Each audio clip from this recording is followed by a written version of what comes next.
বিসমিল্লাহির রহমানির রহিম। সূরা আল ফজর। ওয়াল ফজরি, শপথ ভোরবেলার।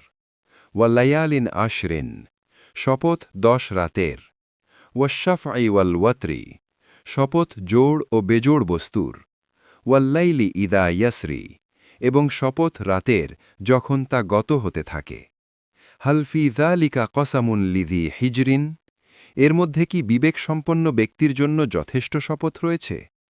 আলম তার কাইফা ফাআলা রব্বুকা বিআদ, আপনি কি লক্ষ্য করেননি আপনার পালনকর্তা আদ বংশের সাথে কি আচরণ করেছিলেন?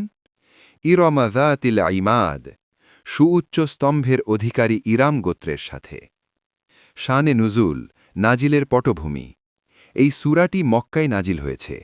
মক্কার কুরাইশরা তাদের ধন সম্পদ ও বংশীয় আধিপত্যের কারণে অত্যন্ত অহংকারী হয়ে উঠেছিল। তারা মনে করত সম্পদশালী হওয়াই আল্লাহর প্রিয় হওয়ার লক্ষণ, এবং দারিদ্র হওয়া মানেই আল্লাহর অভিশাপ। তাদের এই ভুল ধারণা ভাঙতে এবং অহংকারের পরিণাম দেখাতে আল্লাহ তাআলা এই সূরাটি নাজিল করেন।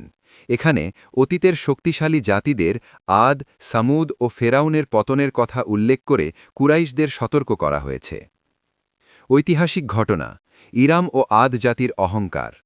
সূরার ৬ ও ৭ নম্বর আয়াতে আদ ও ইরাম জাতির কথা বলা হয়েছে। আদ জাতি ছিল তৎকালীন বিশ্বের সবচেয়ে শক্তিশালী এবং দীর্ঘদেহী মানুষ। তারা পাহাড় কেটে বিশাল বিশাল প্রাসাদ এবং সুউচ্চ স্তম্ভ তৈরি করেছিল।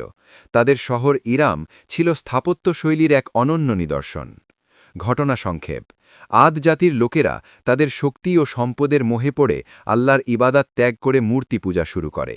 হজরত হুদ আলাইহিস সালাম তাদের বারবার সতর্ক করলেও তারা বিদ্রূপ করে বলেছিল, আমাদের চেয়ে শক্তিশালী আর কে আছে? তাদের এই সীমালঙ্ঘনের কারণে আল্লাহ তাআলা এক ভয়াবহ ঘূর্ণিঝড় পাঠান।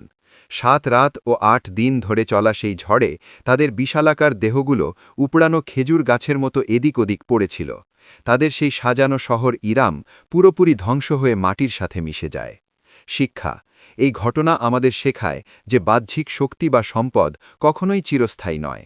যারা আল্লাহ দেওয়া নেয়ামত পেয়ে অহংকার করে এবং অবাধ্য হয়, তাদের পতন অনিবার্য, তারা যতই শক্তিশালী হোক না কেন।